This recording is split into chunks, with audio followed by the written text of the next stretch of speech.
പിന്നെ എന്തായാലും എനിക്ക് ഏറ്റവും പുതിയതായി നമുക്ക് മുന്നിലെത്തുന്ന ഒരു ചിത്രത്തിലെ വളരെ പ്രധാനപ്പെട്ട ഒരു കഥാപാത്രത്തെ അവതരിപ്പിച്ച കലാകാരിയാണ് ഇവിടെ അതിഥിയായിട്ട് ലഭിച്ചിരിക്കുന്നത്. നമുക്ക് എല്ലാവർക്കും ഏറെ പ്രിയങ്കരിയായ Lena, welcome to the show. അപ്പോൾ എന്തായാലും എന്ന് നിന്റെ മൊയ്തീൻ എന്ന സിനിമയിലൂടെയാണ് ഇപ്പോൾ ഏറ്റവും പുതിയതായിട്ട് ഞങ്ങൾക്ക് മുന്നിലെത്താൻ പോകുന്നത്. പുതിയ അവതാരത്തിൽ, പുതിയ രൂപത്തിൽ, ഇതുവരെ ചെയ്യാത്ത തരത്തിലുള്ള ഒരു കഥാപാത്രം, ഒരു പാത്തുമ്മയായിട്ടാണ് ഞങ്ങളുടെ മുമ്പിലെത്താൻ പോകുന്നത് അല്ലേ? ഇതുവരെ അങ്ങനത്തെ വേഷപകർച്ചയിൽ അഭിനയിച്ചിട്ടില്ല ഇല്ല അല്ലേ? അമ്മ കഥാപാത്രങ്ങൾ ചെയ്തിട്ടുണ്ട്, പക്ഷെ ഒരു ഉമ്മയായിട്ട് ആദ്യമായിട്ടാണ് അല്ലേ വരുന്നത്. അപ്പോൾ എന്തായാലും ഈ ചിത്രത്തെക്കുറിച്ചുള്ള കൂടുതൽ കാര്യങ്ങൾ പറയുന്നതിന് മുമ്പ് പ്രേക്ഷകർക്ക് ഈ സിനിമയെക്കുറിച്ച് ഒരു ചെറിയ ആമുഖം ഞാൻ പറഞ്ഞു കൊടുക്കാൻ ആഗ്രഹിക്കുകയാണ്. കാരണം ഒരുപാട് പ്രത്യേകതകളുള്ള ഒരു ചിത്രമാണ് എന്ന് നിന്റെ മൊയ്തീൻ എന്ന സിനിമ. കാരണം ഒരു ചരിത്ര പ്രാധാന്യമുള്ള ഒരു കഥയാണ്, ഒരു റിയൽ ലൈഫ് സ്റ്റോറിയാണ് ഈ ചിത്രം. ഈ ചിത്രത്തിൻ്റെ കഥ ഒരു നോവലായിട്ട് ഇറങ്ങിയിട്ടുണ്ട് ആദ്യമേ, അതിനുശേഷം അതൊരു ഡോക്യുമെൻ്ററി ആയി, അതിനുശേഷമാണ് ഇപ്പോൾ 5 വർഷങ്ങൾക്ക് ശേഷം അതൊരു സിനിമയായിട്ട് RS വിമൽ എന്ന സംവിധായകൻ നമുക്ക് മുന്നിൽ എത്തിക്കുന്നത്. അതിൽ വളരെ പ്രധാനപ്പെട്ട ഒരു കഥാപാത്രത്തെ അവതരിപ്പിച്ചുകൊണ്ട് ലെന വീണ്ടും നമുക്ക് മുന്നിൽ എത്തിയിരിക്കുകയാണ്. അപ്പോൾ പാത്തുമ്മയെക്കുറിച്ച് കൂടുതൽ വിശേഷങ്ങൾ ലെന തന്നെ നമുക്ക് പറഞ്ഞുതരും. ഞാൻ ആദ്യമായിട്ടാണ് ഒരു റിയൽ ലൈഫ് ക്യാരക്ടറിനെ പ്ലേ ചെയ്യുന്നത്. അപ്പോൾ അതൊരു വലിയ റെസ്പോൺസിബിലിറ്റിയാണ്. അപ്പോൾ ആ ക്യാരക്ടറിൻ്റെ തനതായ കുറേ ക്യാരക്ടറിസ്റ്റിക്സ് നമ്മൾ ചെയ്യേണ്ടി വരും. വേഷം, സംസാരം. അപ്പോൾ കോഴിക്കോടൻ ഭാഷ വലിയ ഇത്തിരി ബുദ്ധിമുട്ടുള്ള ഭാഷയാണ്. ഇത്തിരി ബുദ്ധിമുട്ടാണ്. അതും ഒരു വളരെ ടിപ്പിക്കൽ സ്റ്റൈലില്ല, അതായത് ടിപ്പിക്കൽ മുസ്ലിം കോഴിക്കോടൻ ഭാഷ. അതും ഒരു 1960s നടന്ന ഒരു കഥയാകുമ്പോൾ ആ കാലഘട്ടത്തിൽ അല്ലേ, 60s 70s ഒക്കെ കറക്റ്റായിട്ട് ആ സ്ലാങ് യൂസ് ചെയ്യാൻ കുറച്ച് ബുദ്ധിമുട്ട്. അതുപോലെ ആ കോസ്റ്റ്യൂം എല്ലാം കൊണ്ടും ആ ക്യാരക്ടർ ഞാൻ ഡബിങ്ങിന് കണ്ടു കഴിഞ്ഞപ്പോൾ പാത്തുമ്മ എനിക്ക് ഞാൻ ചെയ്തിട്ടുള്ളതിൽ ഏറ്റവും എന്താ പറയുക, ഇൻറ്റൻസ് ആയിട്ടുള്ള ഒരു ഡിഫറെൻറ്റ് ക്യാരക്ടറാണ്. എനിക്ക് തോന്നുന്നു ലെന ഒട്ടും ഇല്ലാത്ത ഒരു ക്യാരക്ടറാണ്. ലെനയെ കാണാനേ പറ്റില്ല അവിടെ, ടോട്ടലി പാത്തുമ്മയാണ്. കാരണം ഒരു റിയൽ ലൈഫ് സ്റ്റോറി ആകുമ്പോൾ നമ്മൾ ഒരുപാട് കാര്യങ്ങൾ ശ്രദ്ധിക്കേണ്ടതുണ്ട്. കാരണം ഓൾറെഡി ശരിക്കും ജീവിച്ചിരുന്ന ഒരു കഥാപാത്രം. അപ്പോൾ ചിലർക്ക് ഭാഗ്യം ഉണ്ടാവും ജീവിച്ചിരിക്കുന്ന വ്യക്തിയാണെങ്കിൽ നേരിട്ടൊന്ന് പോയി പരിചയപ്പെട്ട് അല്ലെങ്കിൽ എന്തെങ്കിലുമൊക്കെ ഒരു മാനറിസംസ് നമുക്ക് കണ്ട് മനസ്സിലാക്കിയെടുക്കാൻ. ഇതിപ്പോൾ എന്തായാലും അങ്ങനെ ഒരു സാഹചര്യം ഉണ്ടായിട്ടില്ല. ഫാമിലിയിലുള്ള ഫീഡ്ബാക്ക് തന്നിരുന്നു. അപ്പം ഞാൻ ചെയ്ത ഒരു സീൻ കണ്ടു കഴിഞ്ഞപ്പോൾ അവരുടെ ഫാമിലിയിലുള്ള ഒരു ആള് പറഞ്ഞു ഭയങ്കര ഒത്തന്റിക് ആയിട്ടുണ്ട്. അപ്പോഴാണ് ചെറുതായിട്ടൊന്ന് സമാധാനമായത്. ഓക്കെ, അല്ലെങ്കിൽ വലിയ ടെൻഷനുള്ള ഒരു കാര്യമാണ്. കാരണം ഇതിനു മുമ്പും അമ്മ കഥാപാത്രങ്ങൾ ചെയ്തിട്ടുണ്ടെങ്കിൽ അതിങ്ങനെ എന്താ ഒരു സാരിയൊക്കെ കൊടുത്തിട്ട് ഒരു സാധനത്തിന് നാരയൊക്കെ വെച്ചിട്ട് പിന്നെ ബാക്കിയെല്ലാം നമ്മുടെ അഭിനയത്തിലാണല്ലോ. ഇതിലിപ്പോൾ വേഷപകർച്ചയിൽ എന്താ വേഷവിധാനത്തിൽ തന്നെ വളരെയധികം വ്യത്യാസം. കാരണം അവരുടെ ഒരു കോഴിക്കോട് എന്ന് പറയുന്ന സ്ഥലത്ത് ആ ഒരു കാലഘട്ടത്തിൽ ഒരു വേഷവിധം ഇപ്പൊ അങ്ങനത്തെ ഉമ്മച്ചിമാരെ നമുക്ക് കാണാൻ തന്നെ കുറവാണ് ശരിക്കും. എനിക്കൊന്നു ഉൾപ്രദേശങ്ങളിൽ ഇപ്പോഴും വളരെ ലൈവ് തന്നെയാണ്. ഇതേ കൈൻഡ് ഓഫ് ഡ്രസ്സിങ്, സംസാര രീതിയൊക്കെ ഇപ്പോഴും ഉള്ളത് തന്നെയാണ്. അത് നമുക്ക് ഇങ്ങോട്ട് സിറ്റീസിലേക്ക് അത് ഫീൽ ചെയ്യുന്നില്ല എന്നേ ഉള്ളൂ. അത് നമ്മളെയൊക്കെ ചെറുപ്പകാലത്തിൽ അങ്ങനത്തെ ഉമ്മമാരെയൊക്കെ കണ്ടിട്ടുണ്ട്, പക്ഷെ ഇപ്പൊ അങ്ങനെ അധികം കാണാൻ കിട്ടുന്ന ആ ഒരു നല്ല രസമാണ് അത് കാണാൻ തന്നെ. അപ്പൊ അതൊരു എക്സൈറ്റിംഗ് ഫാക്ടർ ആയിട്ട് തോന്നിയ, കാരണം ഇതുവരെ ചെയ്യാത്തൊരു കഥാപാത്രം. ഡെഫിനറ്റ്ലി എനിക്ക് ഭയങ്കര ചാലഞ്ചിങ് ആയിരുന്നു. പാത്തുമ്മ എന്ന് പറഞ്ഞ ക്യാരക്ടർ ഒന്ന് റിയൽ ലൈഫ് ക്യാരക്ടർ ആയതുകൊണ്ടും മറ്റേത് ബിക്കോസ് ഈ ക്യാരക്ടർ വലിയ ഓൾഡ് ആയിട്ട് ഫീൽ ചെയ്യണ്ട. അവര് എപ്പോഴും ഭയങ്കര എനർജറ്റിക് ആയിട്ടുള്ള, ഭയങ്കര ആക്റ്റീവ് ആയിട്ടുള്ള, ഭയങ്കര സ്ട്രോങ് ലേഡിയാണ് പാത്തുമ്മ, മൊയ്തീന്റെ അമ്മ. അപ്പൊ ഞാൻ ആദ്യം പിക്ചർ ചെയ്തിരുന്നത്, ഇപ്പോ ഞാൻ ചോദിച്ചു രാജുവിന്റെ അമ്മയായിട്ട് ശരിയാവും എന്നെ കാസ്റ്റ് ചെയ്യേണ്ട വല്ല കാര്യമുണ്ടെന്ന് ചോദിച്ചപ്പോ, ഒന്നാമത് 3 ഘട്ടങ്ങളുണ്ട് അവരുടെ ലൈഫിൽ, നമ്മൾ സിനിമയിൽ കാണിക്കുന്നുണ്ട്. ഒന്ന് പാത്തുമ്മയുടെ വളരെ ചെറുപ്പകാലം, അത് സോങ്ങിലൊക്കെ വരുന്നതാണ്.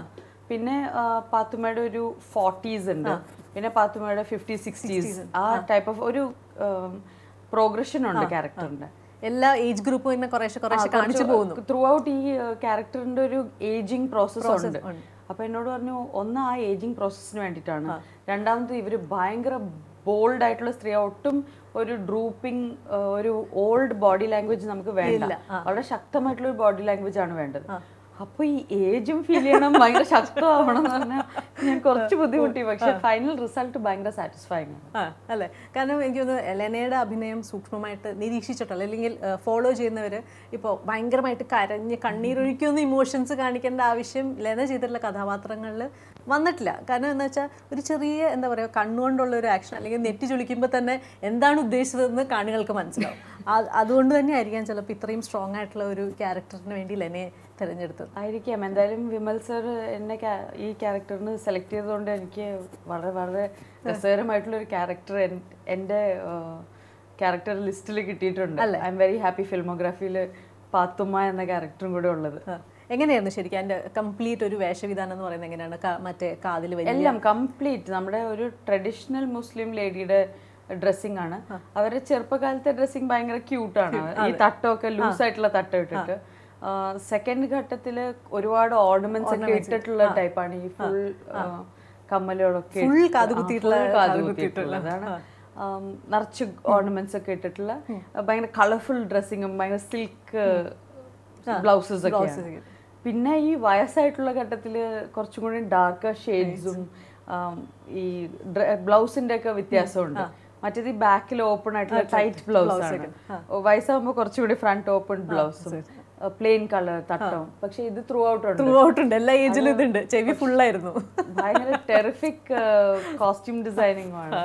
അപ്പോൾ എന്തായാലും ഈ ഒരു ആ ലാസ്റ്റ് സ്റ്റേജ് അല്ലെങ്കിൽ ഒരു പ്രായമായിട്ടുള്ള പാത്തുമ്മയെ കാണിക്കുന്ന സമയത്തായിരുന്നു കൂടുതലായിട്ടുള്ള ഇമോഷണൽ സീൻസ് അല്ലെങ്കിൽ കൂടുതൽ ഇമ്പോർട്ടൻറ്റ് സീൻസ്? എനിക്ക് തോന്നുന്നു നമ്മുടെ മെജോറിറ്റി ഓഫ് ദ സീൻസ് ഏറ്റവും ഈ സെക്കൻഡ് ആൻഡ് തേർഡ് ഏജ് ഗ്രൂപ്പാണ്. അതായത് ഒരു ഈ മൊയ്തീൻ മൊയ്തീന്റെ ക്യാരക്ടർ തന്നെ ഇതിലൊരു 40s വരെ കാണിക്കുന്നുണ്ട്. മൊയ്തീന്റെ 40s. ആ സമയത്താണ് പാത്തുമ്മയ്ക്ക് ഒരു 60s ഉള്ളത്.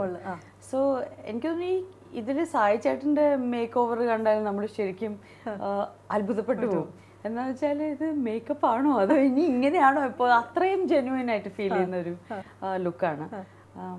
എല്ലാവരും ഈവൻ പാർവതി, നമ്മളിപ്പോൾ ലാസ്റ്റ് പാർവതിനെ എപ്പോഴും കണ്ടിട്ടുള്ളത് ആ ഷോർട്ട് ഹെയറും ബാംഗ്ലൂർ ഡേയ്സിൽ ആർജി ആയിട്ടുള്ള ഒരു കുട്ടിയാണ്, ഇതിനകത്ത് സ്റ്റൈലാണ് നമ്മൾ എപ്പോഴും കണ്ടിട്ടുള്ളത്. ഇതിലിപ്പോൾ കാണുമ്പോൾ നമുക്ക് തന്നെ ചിലപ്പോൾ റെക്കഗ്നൈസ് ചെയ്യാൻ പറ്റാതെ വരും. ലൊക്കേഷനിൽ ഒരുപാട് ആൾക്കാർ ഉള്ള സമയത്ത് ശരിക്കും നാട്ടിൻപുറത്ത് ഒരുപാട് ആൾക്കാരുണ്ട്. നമുക്ക് കുറെ ജൂനിയർ ആർട്ടിസ്റ്റ് ഉണ്ടായിരുന്നു. അതിന്റെ ഇടയിൽ പാർവതി നിൽക്കുകയാണെങ്കിൽ നമുക്ക് പാർവതി എവിടെയാണെന്ന് കണ്ടുപിടിക്കാൻ പറ്റില്ല. അത്രയും തന്മയത്തോടുള്ള വേഷവിധാനവും അഭിനയവും. എനിക്ക് തോന്നുന്നു ഇതില് makeup, costume, art work, cinematography പിന്നെ പ്രത്യേകം എടുത്തു പറയണം. ജോമോന്റെ സിനിമാറ്റോഗ്രാഫി ഇസ് ഭയങ്കര മിറാക്കുലസ് ആണ്. ഈ പടത്തിന്റെ മേക്കിങ്ങിൽ ശരിക്കും എടുത്തു പറയേണ്ട ഒരു കാര്യമാണ്. എല്ലാവരും അവരുടെ ഈ ഘട്ടങ്ങൾ, അവരുടെ ലൈഫിൽ പാസ് ചെയ്ത് പോകുന്ന ഘട്ടങ്ങൾ കുറേ എല്ലാവർക്കും ഒരു പ്രോഗ്രഷനുണ്ട്. ആ പ്രോഗ്രഷൻ യൂണിഫോംലി മീറ്റ് ചെയ്ത് പോയിട്ടുണ്ട്. അതുകൊണ്ട് എല്ലാ ക്യാരക്ടറും ഒരുമിച്ച് ചെയ്യുന്ന ആ ഒരു എല്ലാവരും പിടിച്ചിരുത്തുന്ന ഒരു രീതിയിലാണ് സിനിമയുടെ പോക്ക് അല്ലേ. ഇതുവരെ ചെയ്തിട്ടുള്ള കഥാപാത്രങ്ങൾ എടുത്ത് നോക്കുകയാണെങ്കിൽ അതെല്ലാം സാങ്കല്പികമായിട്ടുള്ള കഥാപാത്രങ്ങളായിരിക്കും, എഴുതിയെടുത്ത കഥകളായിരിക്കാം, സ്ക്രിപ്റ്റ് അങ്ങനെ. ഇത് പക്ഷേ റിയൽ ലൈഫ് എന്ന് പറയുമ്പോൾ വീണ്ടും വീണ്ടും എടുത്ത് പറയേണ്ട ഒരു കാര്യം എന്ന് വെച്ചാൽ കാരണം ജീവിച്ചിരുന്ന ഒരു കഥാപാത്രമാണ്, കേട്ടറിവേ ഉള്ളൂ. അപ്പോൾ അത് ഉൾക്കൊള്ളുക എന്ന് പറയുന്നത് ഇങ്ങനെ ആയിരുന്നിരിക്കാമെന്ന് അപ്പോഴും ഊഹിക്കേണ്ടി വരും. നമുക്ക് ഊഹിച്ച് അത് ചെയ്യാൻ സാധിക്കും. സത്യത്തിൽ നമുക്ക് അത്രേ പറ്റുള്ളൂ. എസ്പെഷ്യലി പാത്തുമ്മയുടെ ഒക്കെ കാര്യത്തിൽ അത്രയും ഹോംവർക്ക് ചെയ്യാനുള്ള റോ മെറ്റീരിയൽ ഇല്ല. ഇപ്പൊ മൊയ്തീന്റെയോ കാഞ്ചനയുടെയോ കഥ നമുക്കിപ്പോ നോവലിലും ഡോക്യുമെന്ററിയിലും സോ അതുകൊണ്ട് അവരുടെ കുറച്ച് ഫീഡ്ബാക്ക് കിട്ടാൻ പറ്റും. പക്ഷെ ഈ പാത്തുമ്മയെ കുറിച്ച് ഞാൻ എത്ര ചോദിച്ചിട്ടും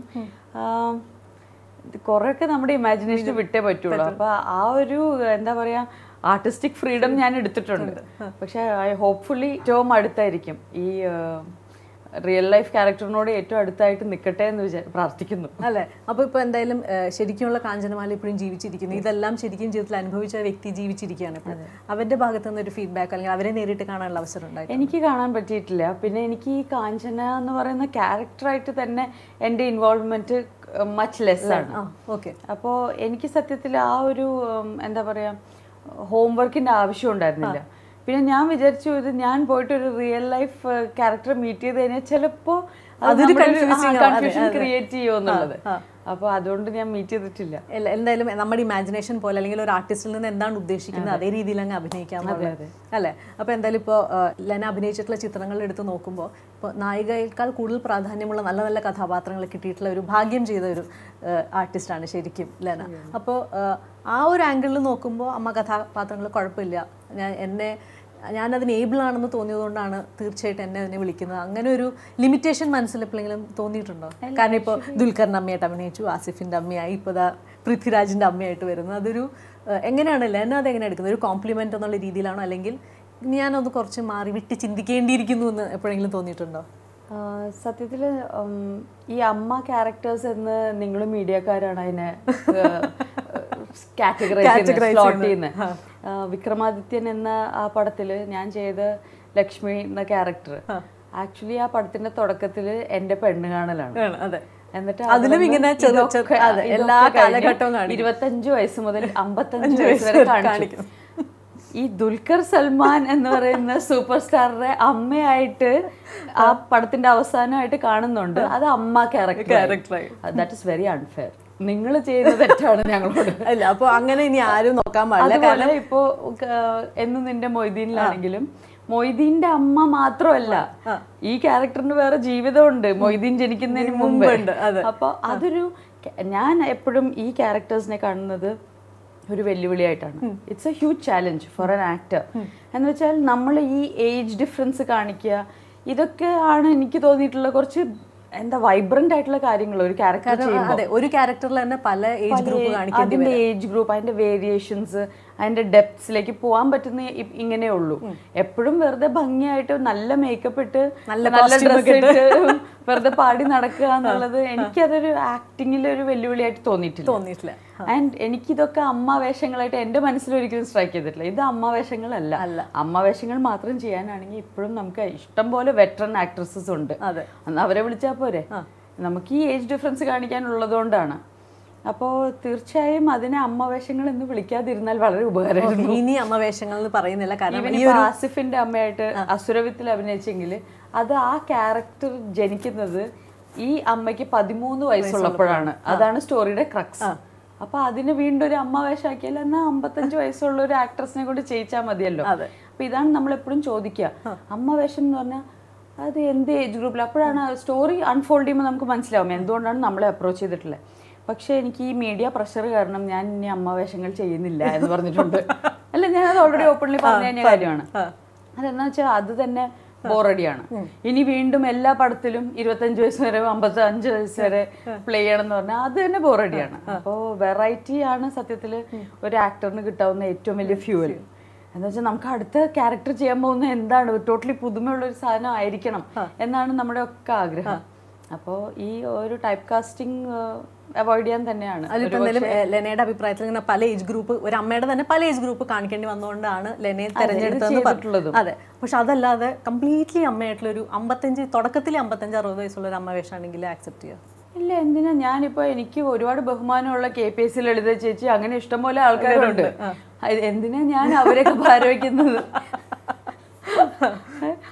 ഇഷ്ടംപോലെ ആൾക്കാരുണ്ട്. ഇങ്ങനത്തെ പക്വതയുള്ള ക്യാരക്ടേഴ്സ് നന്നായിട്ട് അവർക്ക് കൈകാര്യം ചെയ്യാൻ പറ്റുന്ന എത്രയോ ഗ്രേറ്റ് ആക്ടേഴ്സ് ആണ് അവർ. നമ്മൾ അവരൊക്കെ കണ്ടു പഠിച്ചവരാണ്. അപ്പോൾ ഞാൻ ഒരു കാരണവശാലും ഞാനിപ്പോൾ ഒരു 55 ഇയർ ഓൾഡിന്റെ റോൾ ചെയ്യേണ്ട ആവശ്യമില്ല. അതിന്റെ ഒരു കഥാസന്ദർഭത്തിൽ അങ്ങനെ ഒരു ആവശ്യം ഉള്ളതുകൊണ്ടാണ് ഇപ്പൊ ചെയ്ത കഥാപാത്രങ്ങൾ ചെയ്യുന്നത്. നമുക്ക് തന്നെ ഒരു വെല്ലുവിളി ആയതുകൊണ്ടാണ്.